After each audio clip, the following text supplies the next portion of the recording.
Ira Gershwin's words, romantic or comedic, often both simultaneously, are what we sing. And whether we sing them professionally, sing them in the shower, sing them as love songs to our partners, or sing them as lullabies to our children, we remember them for their wit, for their charm, and for their timelessness. Good evening, everyone. Thanks for joining this American Inspiration event presented by American Ancestors in partnership with the Boston Public Library and GBH Forum Network. I'm Margaret Talcott, Director of Literary Programs, the creator and producer of this series. All of us behind the scenes are delighted you're with us tonight in the land of American history, in New York and Hollywood, looking at the life of one creative musical genius, his family, and the Great American Songbook. Now for some background on tonight's author, over to you, Kristen. Thank you, Margaret. Good evening and welcome from the Boston Public Library. Thank you for joining us.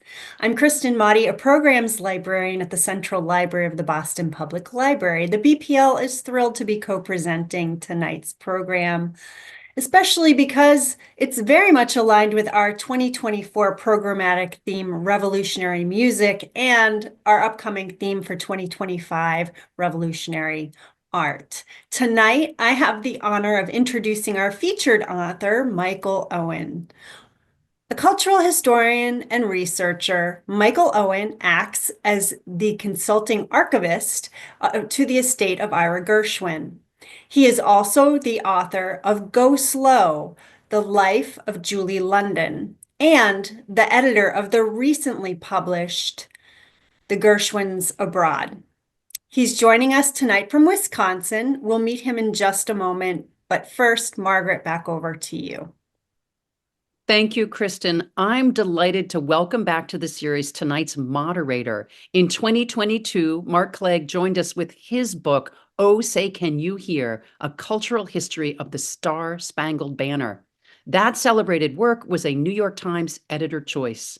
For his day job, Professor Clegg is a musicologist at the University of Michigan, where he is also director of the Gershwin Initiative and executive director of the university's Arts Initiative. He will join us in the second half of the program, but for now, a big welcome to you, Michael Owen. We are glad you're with us tonight. There is a lot to cover here, from Gershwin family history on Manhattan's Lower East Side, the celebrated Broadway shows, the blockbuster films. These Gershwins were truly amazing. I have heard from some friends, some fellow music lovers, that your NPR Fresh Air interview was also amazing. So I know we're in for a real treat with tonight's program. So let's not delay. Let's start right in. Over to you, Michael. Well, thank you. It's a pleasure to be here to talk about my book, Ira Gershwin, Life in Words. I'd like to start the evening by quoting from a few of Ira's lyrics, and I'll quote from them. I won't sing them. You'll be happy about that. Someday he'll come along, the man I love. Foggy day in London town. Had me low and it had me down. Nice work if you can get it, and you can get it if you try. They're writing songs of love, but not for me. You say either, and I say either.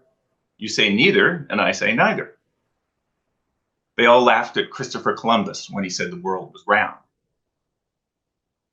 It's very clear our love is here to stay, not for a year, but ever and a day. How many of those did you recognize?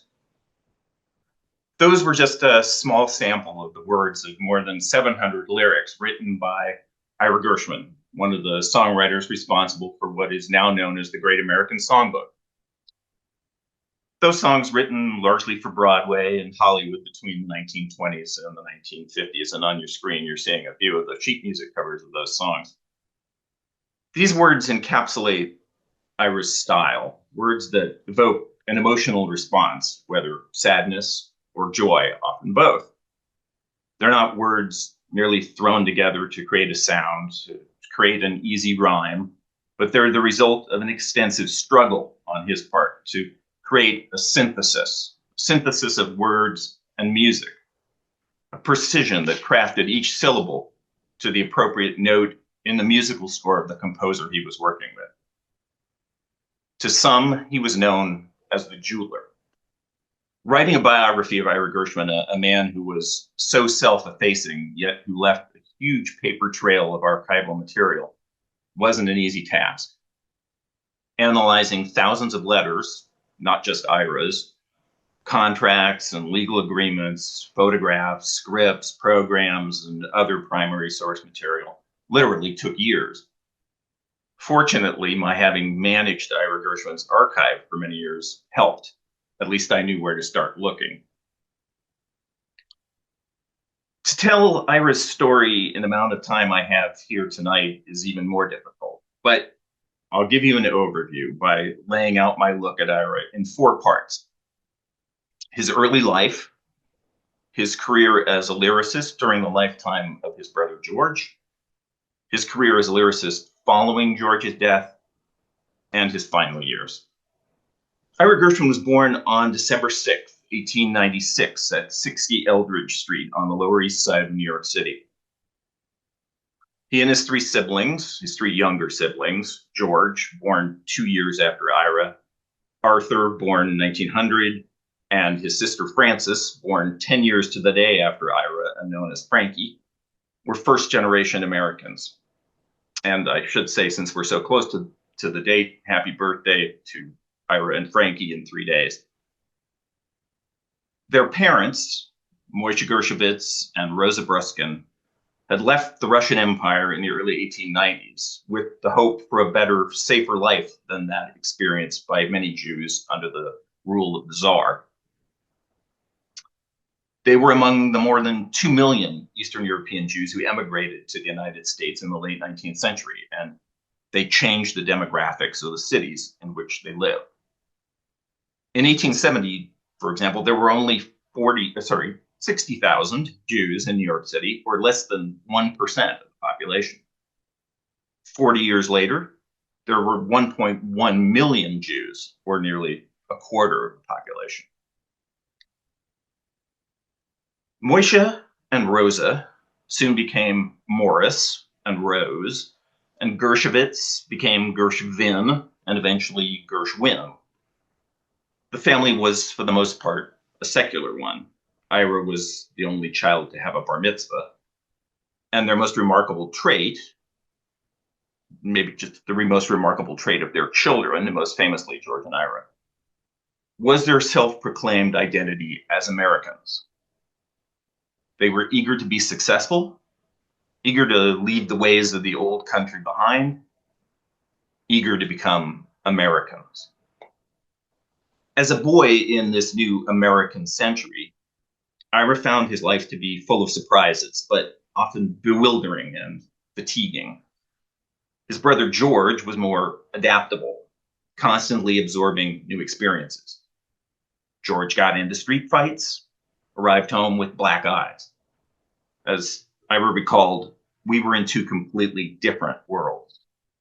Ira's Lower East Side childhood was a world of smells and tastes, a world of noise and visually arresting sights. The sound of horses' hooves and the rattle of the wagons they led. The rumble of the electrified trolleys on their tracks. The metal-on-metal grating of the elevated railway. The shouts of peddlers selling every item imaginable from their pushcarts. He lived in an exciting city that was the center of a newly urbanized America. But it was a dangerous city. The affable young men who used to hang around the neighborhood and encourage Ira and George in roller skating contests sometimes turned out to be gangsters. But what Ira loved more than anything was words. Reading them in whatever form he could find. And he graduated from newspaper comic strips and adventure magazines to checking out more intellectual fare from the local libraries. His reading and his walking through the streets of New York broadened his mind and exposed him to new ideas and the language of the American people. He initially wanted to be a newspaper columnist under the influence of Franklin P. Adams, then the most popular columnist in the United States. He joined many of his contemporaries, including some he would later work with, such as the playwrights George S. Kaufman and Maury Riskin, in submitting pieces of light verse to Adams. But for Ira, publication was a rarity. The most important advice he ever received came from another writer, the Englishman Paul Potter, the author of the theatrical adaptation of the popular novel Trilby. And it was to learn your American slang. Additionally, Potter advised Ira that a writer didn't have to be a participant in an event to write about it. Art could be created from observation. At the same time as Ira was mulling over his career choices, George Gershwin was making his name as a songwriter, most particularly with the hit song Swanee, with lyrics by Irving Caesar. Ira knew he was a better lyricist than Caesar, but what George needed at this stage of his career was a speedy lyricist. And in these early years, Ira was the tortoise to George's hare. But he kept trying, and his style and facility as a lyricist developed under the influence of two of his other idols, W.S. Gilbert of Gilbert and Sullivan fame, and P.G. Wodehouse, best known now for his comic novels, but in those days, a successful lyricist with composers such as Jerome Kern. In 1918, when Ira was 22, he wrote The Real American Folk Song is a Rag. It was his first attempt at a song lyric that he felt came up to his exacting standards. Sadly, it never made it into a Broadway show and wasn't published until the late 1950s.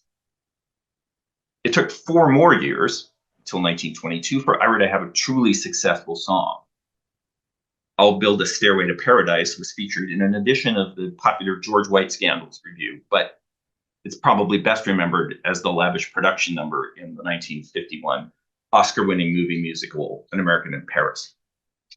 In 1921, the year before that song became a hit, Ira wrote his first Broadway show. Two Little Girls in Blue, a musical comedy written with the composer Vincent Youmans, was actually slightly more successful than George's attempts for the stage to this point. But neither brother could say he was entirely satisfied with his career. Then came 1924, the year of George's game-changing Rhapsody in Blue and the creation of the Gershwin identity. Ira was 28, George was 26, and all the parts were falling into place to meld their careers. But they needed a show that was of the moment, that caught the jazz age zeitgeist. Lady Be Good, with the combination of George's melodies, Ira's sprightly lyrics, and the sparkling stage presence of the brother and sister team of Fred and Adele Astaire, brought the theatrical success everyone had been waiting for. From that point on, George and Ira were a team. The extrovert composer balanced to some extent by the introvert lyricist. George the music, and Ira the words. Their Broadway and Hollywood career of shows and movie scores over the next 13 years took place alongside George's career as a concert hall composer and performer. And Ira was never less than amazed by his brother's ability to manage all this activity simultaneously. I thought here that you might like to listen to Ira's voice, taken from a rare interview. Ira didn't like the sound of his voice, so he was usually reluctant to be recorded. In person, my brother was a good deal like his music, vibrant, dynamic, and honest, and, if I may, charming. He was full of life and lived a full day. Although most of it was devoted to the piano and his music, it was a continual source of amazement to me that he found time to engage in so many other activities. He was a fine painter, a good golfer, a discerning and courageous art collector, an excellent photographer, a wonderful dancer, whether at a ballroom or taking a moment out of his show rehearsal to break into a tap dance. And socially, he was one of the most sought-after young men in New York, or whatever city he happened to be in. George moved fast, lived fast, studied hard, and learned fast. The two self-portraits you're seeing on your screen now, Ira on the left in his yellow underwear, George in a top hat and tails, is a reflection of how they saw themselves, or at least how Ira painted himself in reaction to George's formal portrait. And incidentally, Ira dyed the underwear himself in a bathtub. I should say here, I think that the title of my book, Ira Gershwin, A Life in Words, is meant to be taken in at least a couple of different ways. A biography can be defined as a life in words, and Ira's life was surrounded by words. But there's also a pun for those who like this sort of thing. Ira's was a life in words, as opposed to his brother's outwards life. Through hits like OK and Funny Face, Strike Up the Band, and the Pulitzer Prize winning political satire of the I Sing, Ira stood alongside George as two artists at the top of their game. Their work together on the New York stage concluded in 1935 with George's now classic opera Porgy and Bess, written with DuBose Hayward. And this was followed by a 3-picture deal in Hollywood to write songs for musicals at RKO Studios and for the producer Samuel Goldwyn. The songs that came from this brief period were among the greatest of the brothers' work, but it was during this time in Hollywood that George became ill and unexpectedly died of a brain tumor at the age of 38, leaving the score for the last movie incomplete. This was the moment at which Ira Gershwin's life forever changed. The effect of George's death could not be measured. Would he carry on as a songwriter without his brother? Could he? Did he even want to? These were among the questions he faced after July 11, 1937.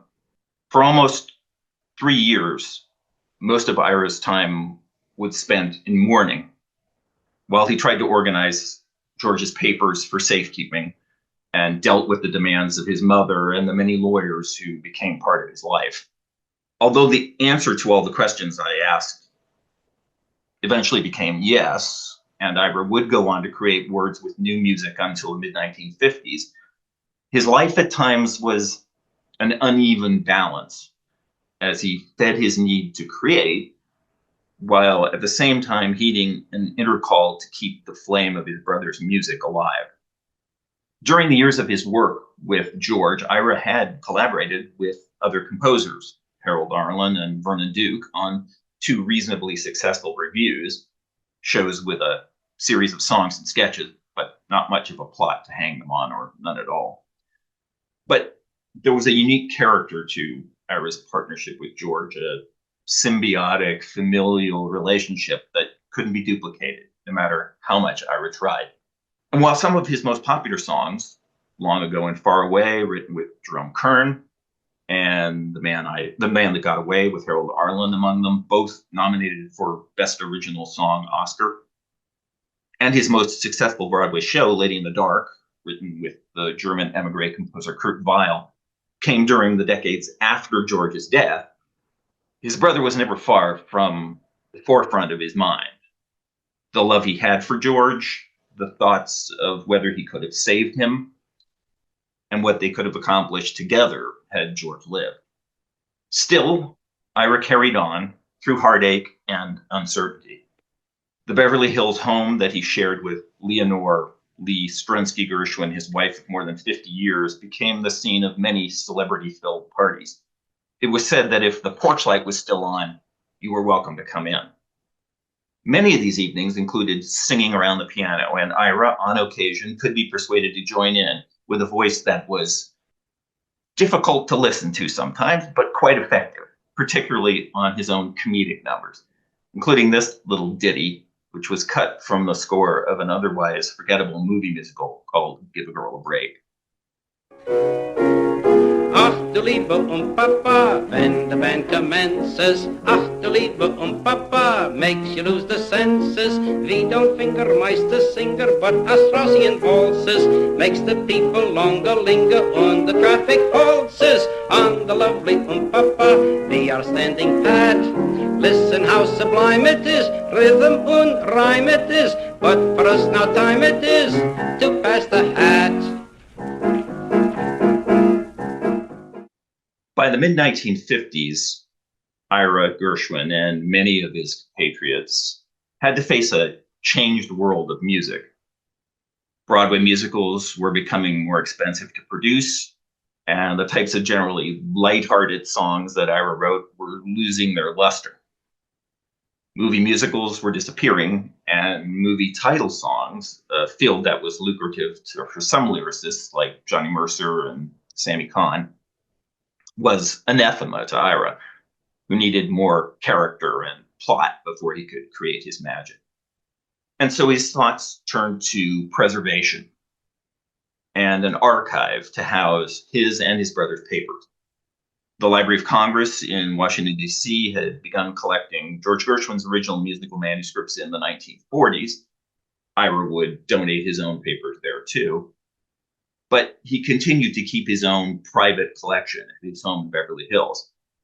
And he would use this material to persuade his publishers to issue some of his brother's unpublished songs, including one he especially enjoyed, Hi Ho, which Tony Bennett recorded in 1968.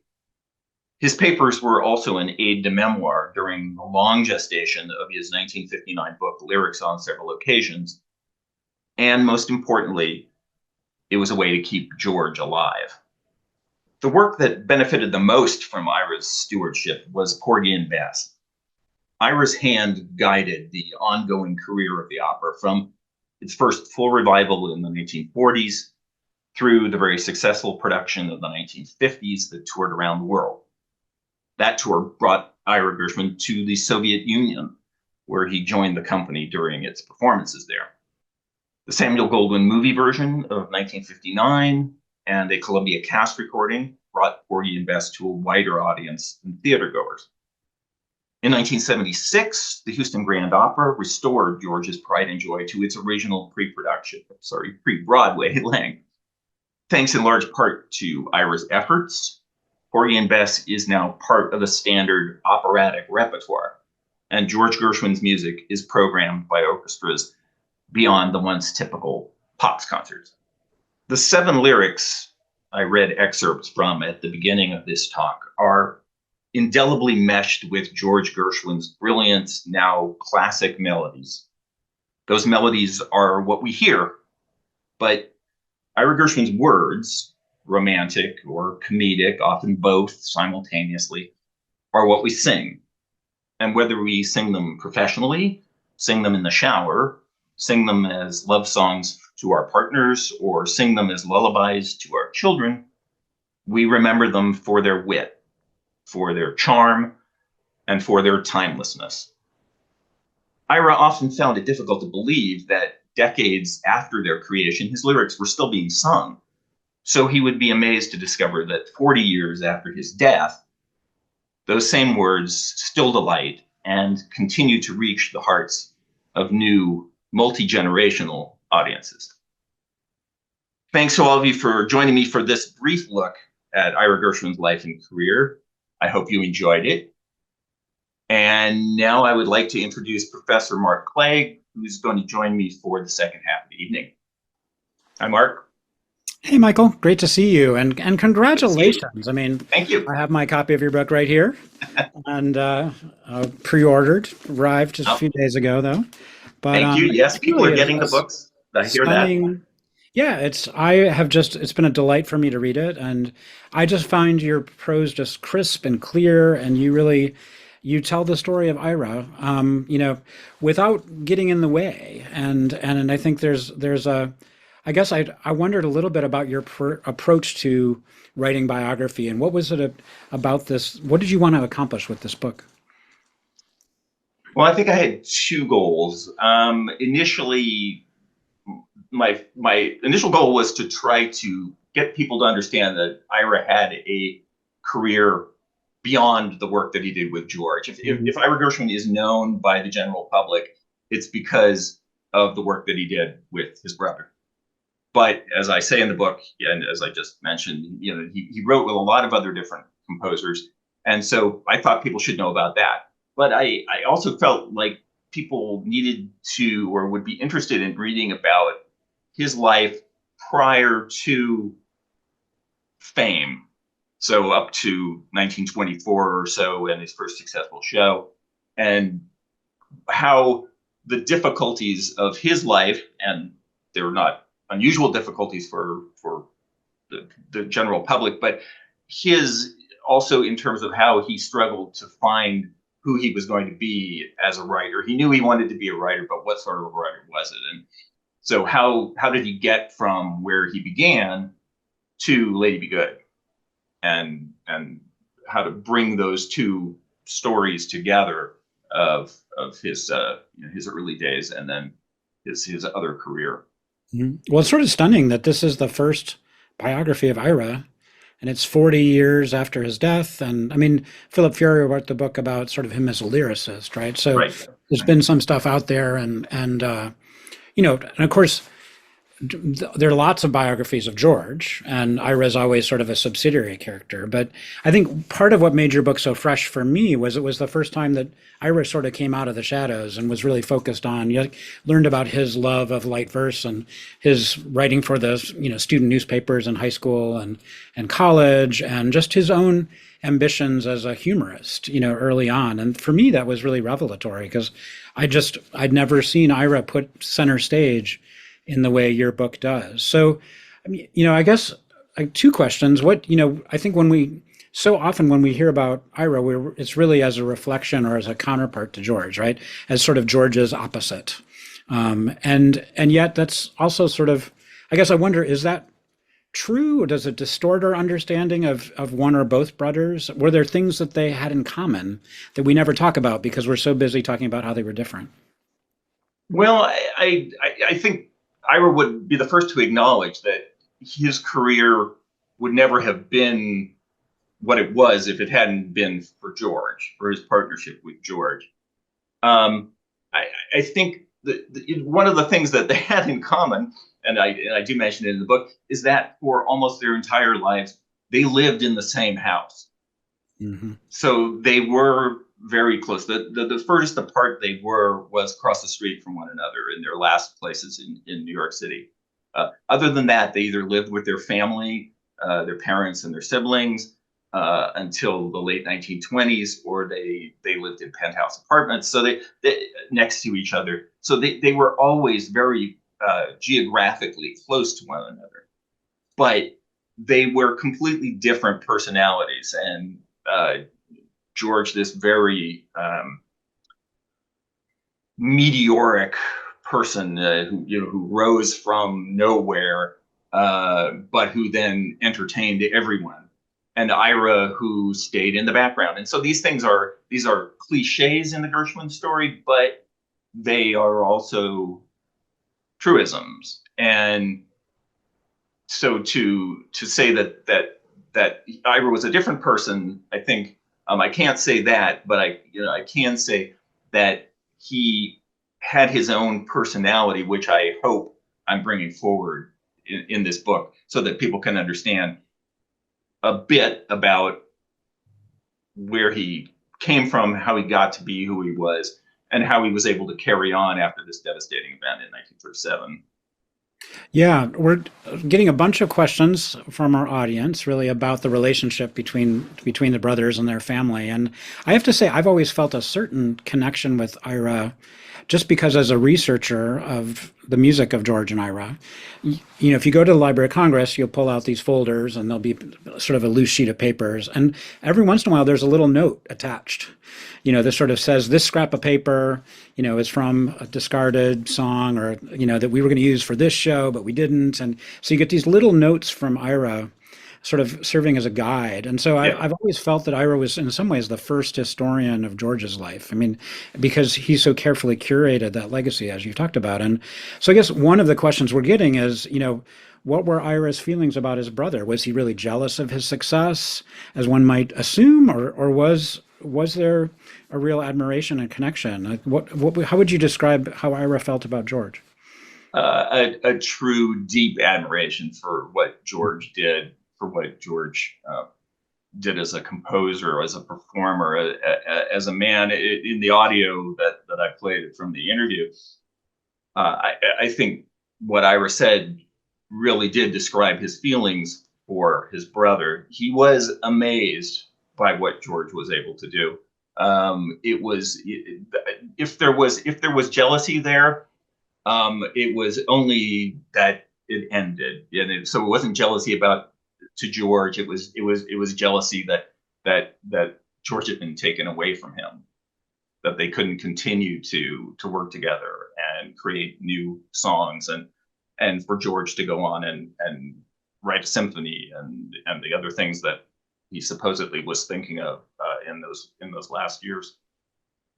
Yeah, I think for me, that scene you describe of when Ira is at the hospital and comes home, and Ira is at least told that the surgery for his brain tumor was successful and George would be okay, and that turned out to be a little bit of wishful thinking, but it's really pretty devastating, sort of what that scene and Ira and how George's family, the whole Gershwin clan, responded to George's death. I mean, it was just sort of like this meteor being snuffed out. It was, George Gershwin was known to be a hypochondriac and had complained for many years of what was referred to as a composer's stomach, and he would go on various what were then sort of faddish diets. So the idea that perhaps George was acting a little strangely, if that's the right he was word. Complaining about headaches or whatever. Yeah, complaining about headaches, and big. that wasn't necessarily something that was totally new. And so the idea that it was something different than that it was something more than that, even to Ira being so close to George, he just couldn't see it, or he didn't want to see it. And the fact that it all happened so quickly, that the final illness was just in a matter of days at the end, mm-hmm. put Ira in a state of total disbelief that kept him from almost doing anything for 2.5 years from July 1937. So it's a moment, it's a turning point for Ira. It's a turning point in the book. How is he going to carry on at that point? Yeah, there were two parts of that. I think two parts that surprised me. One is that, I'd always heard that Ira was devastated and he couldn't write after George's death. But in fact, he had to work right away because they had a contract for a movie, and he was forced to work almost immediately, at least for a very brief amount of time. And then I think the other thing which you mentioned in that section is that Ira felt guilty, about George's death. Can you talk a little bit more about that? Well, I think there was it's the pain of the reality of being there physically, Ira being there and seeing what was happening to his brother, and yet not fully comprehending it is going to tear at you. Mm-hmm. After it, particularly if it ends tragically as it did in this case.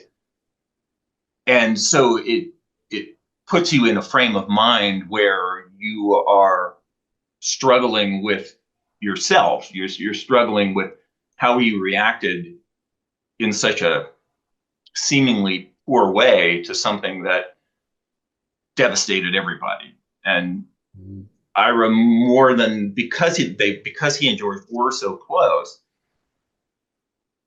that the figure of George, his sort of his presence after his death, was in a way haunted Ira, and it was never really going to go away.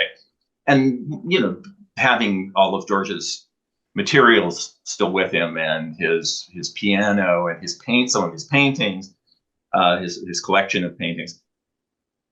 He wanted to still be surrounded by his brother, even though being surrounded by his brother and living next door to the house in which he lived when he passed away was a way to keep him close to him, but also was a somewhat sad reminder of what he had kind of failed to accomplish.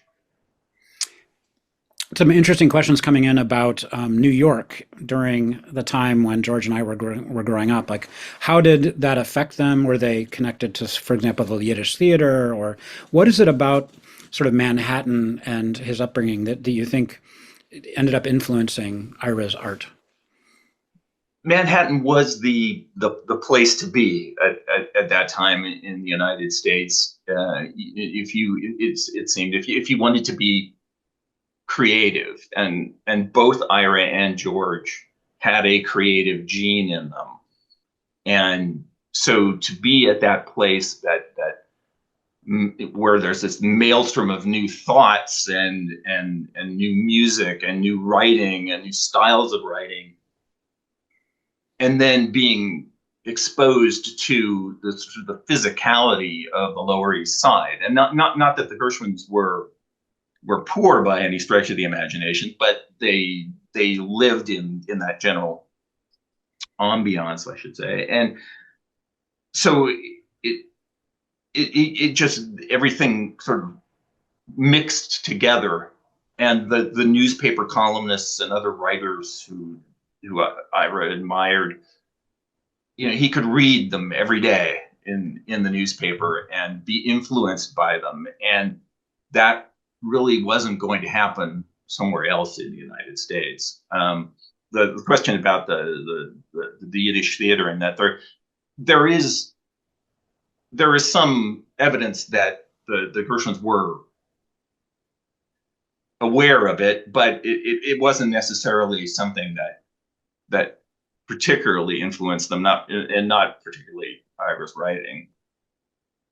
Yeah, I think one interesting story that comes out in your book is sort of how the piano sort of came into the Gershwin fold, and also how books and the library played a role in Ira's early childhood. Can you talk about those two things? Well, the piano is somewhat of an apocryphal story. I mean, the details are somewhat apocryphal. Mm-hmm. So Ira, being the oldest child, was intended to be the person for whom the piano was coming into the house. He was supposed to be taking the lessons, and he was supposed to be learning. And so it was supposedly hauled in through the window of the house that they were. And it sounded like, that his parents really wanted the piano to help sort of bring him out of his shell in a way, In a certain way, I think they weren't certain where he wanted to go, where he was going with his life. But also, I think the idea of having a piano in the house was popular at that period of time, just like it was to have other sorts of music in the house. And so Ira sat down at the piano, and before he even started to play, supposedly George kind of pushed him off the bench and started playing this, melody with a beautiful left hand and all this. And Ira was just sort of happily went off and said, "Okay, I'm done with that, and I'm going to go back to my books, and I'll be happy." And so, and he went to the libraries, all basically, all the branches of the libraries in New York City, and eventually had a huge library of his own, particularly filled with volumes of light verse, which was his favorite form of writing, and what he really wanted to do initially was to be that sort of a writer who could turn out little pieces of verse. But even though he went in a different direction, it still influenced the tone of a lot of his lyrics, because he was from that generation where that was such a big influence. Mm-hmm.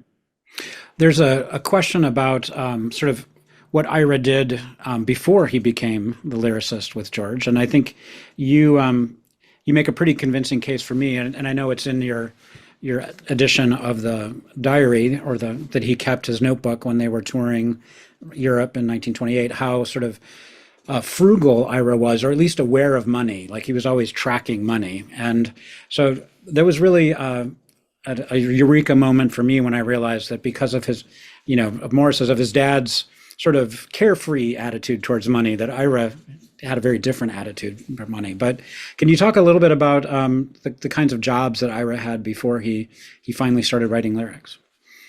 Sure. Well, his father Morris had a lot of different businesses during Ira's childhood and his young manhood, and on at least a couple of occasions, Morris and a relative ran bathhouses in Manhattan and the Lower East Side, and at different times, Ira was the cashier at the bathhouse. He worked at Altman's department store in the shipping department. He worked as when he was young. He worked as an assistant to one of his uncles, who was a photographer in Brighton Beach, and wound up taking photos himself. Initially he was just helping, but he would do that. But he worked as a cashier for a circus too, didn't he? He was a cashier for a circus. Yes, that is probably one of the more outlandish moments of Ira's early life, and was actually the longest period of time that he spent away from his family. He went on the road with a cousin's traveling circus as the cashier again, which he said was just really a fake job. But he got to meet the freaks and the geeks, as they used to say about circus life, and the people who came to these performances, and their dialects, and the things that they said, and the music that they listened to. And so these sort of things helped him when he got back to New York, deciding that that was not the life for him. He was always listening. He was always listening to what people were saying. He was always listening to what people were thinking about and how they said it, and the phrases they used, and whether somebody would cut the last few letters off of a word so that it came out differently, like fashion became fash, and that turned up in Ira's lyrics, or the sibilance of is wonderful, is marvelous. Mm-hmm. Those sorts of things, because he took that to heart, that you didn't have to actually do all these things to write about them. You could actually just sit back, relax, watch what people are doing, kind of like on the cover of my book, and then turn that into a lyric if the occasion arose. Yeah, I think that's one of the things that comes really to the fore for me, is how much of an observer he was. Like he was maybe shy or retiring, or maybe more introverted than George, but he was very engaged. I mean, he's listening to all the quirks in the world around him, and in some ways gathering, raw material for his lyrics that are going to come forward. So we've got one interesting question sort of about Gershwin's engagement with politics, and of course you mentioned of the I Sing and sort of the political musicals, but was Ira very engaged with politics? Not particularly. I think he would be known as an FDR Democrat, definitely. And he was very patriotic, and in a different way than perhaps we look at that word now. But during the war years, just the years of the Second World War, he wrote songs for to help with Russian war relief, or to help the Chinese against the communist Chinese at the time. But he donated money to a lot of organizations that were, which you would have said were pro-democracy ones, anti-fascist organizations. And some of that kind of got him in trouble in the early 1950s, when there was the witch hunt, communist witch hunt, and although he never had to testify in Washington, but he was called up before a similar committee in California about a meeting that was held at his house for something called the Committee for the First Amendment, which was a group of Hollywood stars and writers and directors who were concerned about what was going on in Washington, D.C., as far as trying to root out the Reds in Hollywood. And he actually made and very strange for him, he actually accompanied Gene Kelly and John Huston to Washington, D.C. for a hearing in Washington, D.C. that had to do with this. And not something that you would normally have thought Ira Gershwin would have done. But he was not a political man, but he looked at all of these things. He looked at politics from a satirical viewpoint. So the political musicals that he worked on with George and George S. Kaufman and Maury Ruskin, Strike Up the Band, and The I Sing, and particularly Let 'Em Eat Cake, the sequel, were, they ranged from a sort of lighthearted satire to Let 'Em Eat Cake being what I recalled a satire on just about everything, and somewhat dark satire. But that was probably about as deep as he ever got into it. Yeah, I was fascinated by all the insights in your book around Ira's craft as a lyricist and sort of his discoveries or the things that he thought were really important when writing a lyric. And I was struck by just the original take that he would have on turns of phrases or rhyming.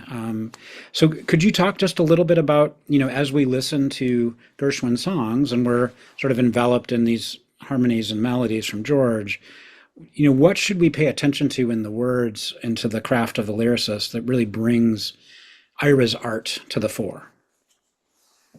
Well, one of the things that he said, and he mentioned, I mentioned it in my little talk, that he wrote a book called Lyrics on Several Occasions, which is on the shelf behind me, where he goes into a lot of detail about how certain songs were written and what form the lyric took.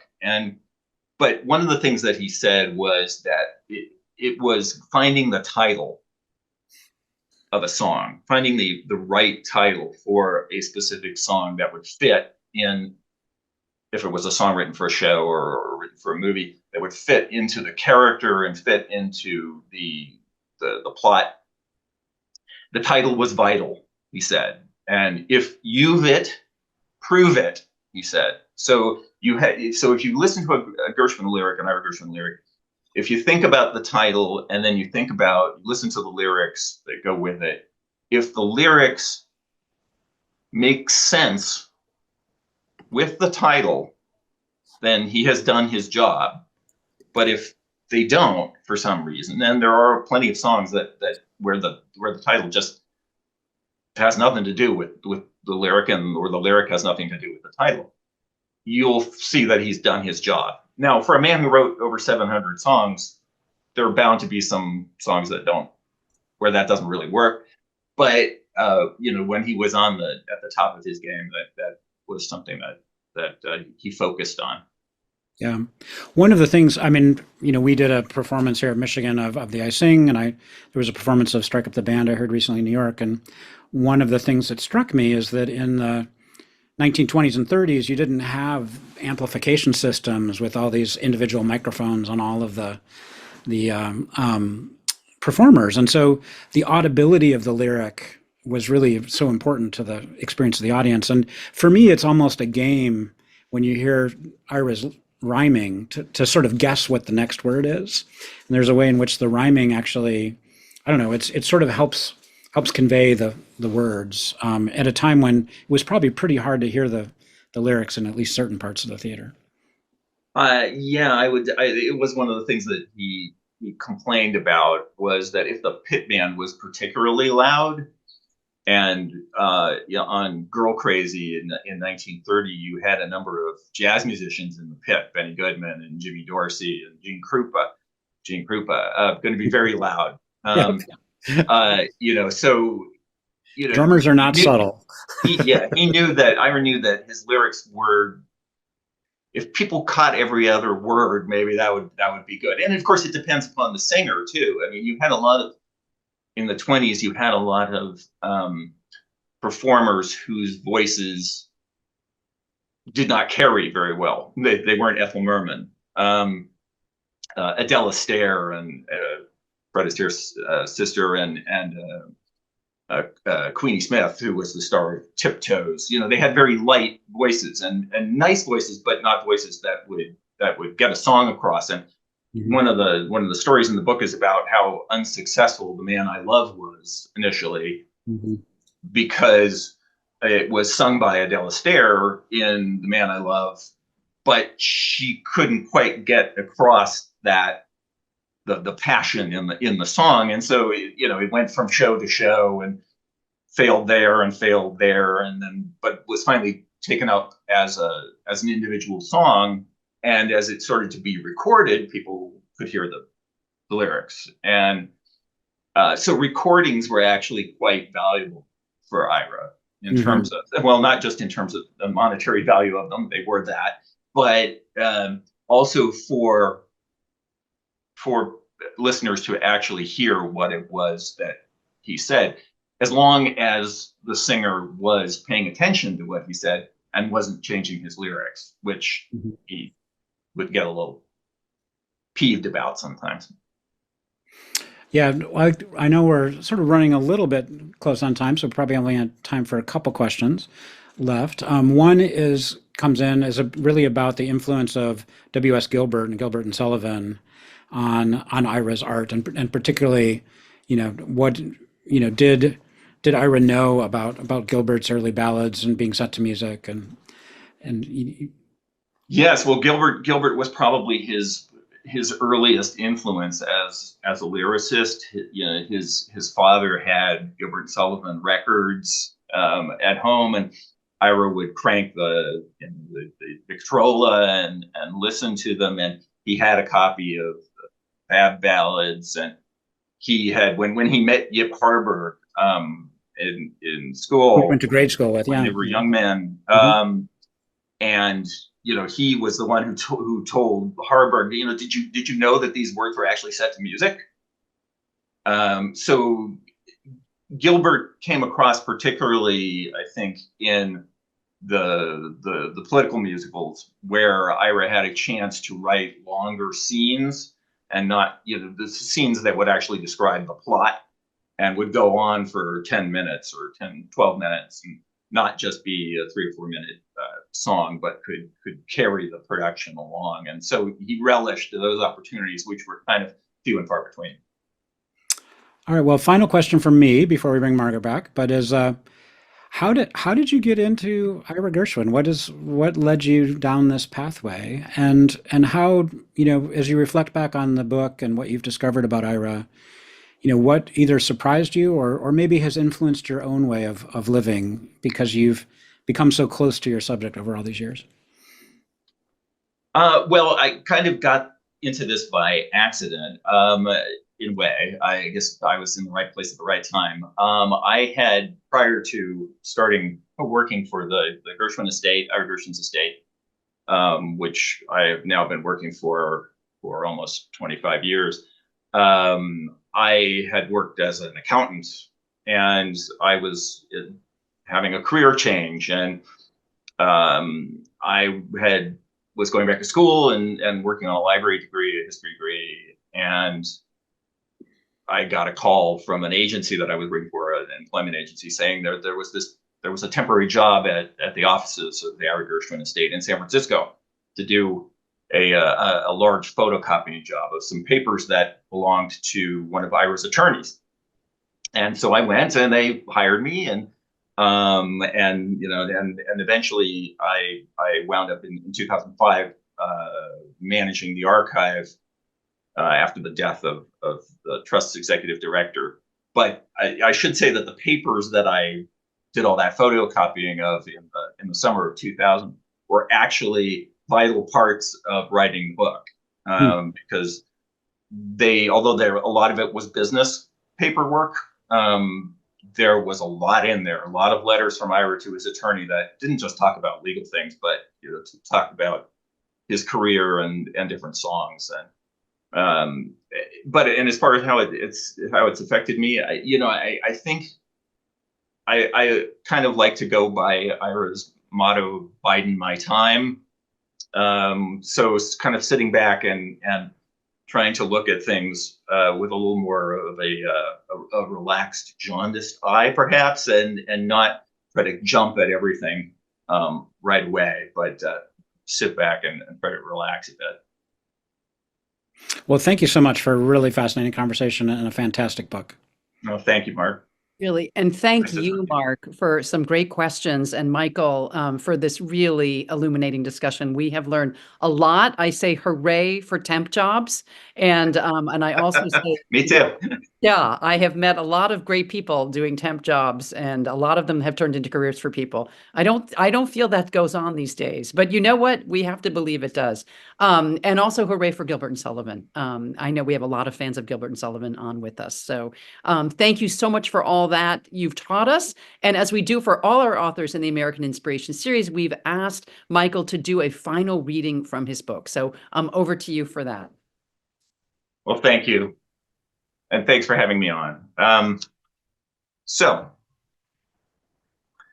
Rubin Mamoulian, the Russian-born director of the original 1927 theatrical adaptation of the novel Porgy and the opera Porgy and Bess, had an intimate view of the working and personal relationship between Ira and George Gershwin, these two men who had come so far from their origins as the sons of immigrant parents.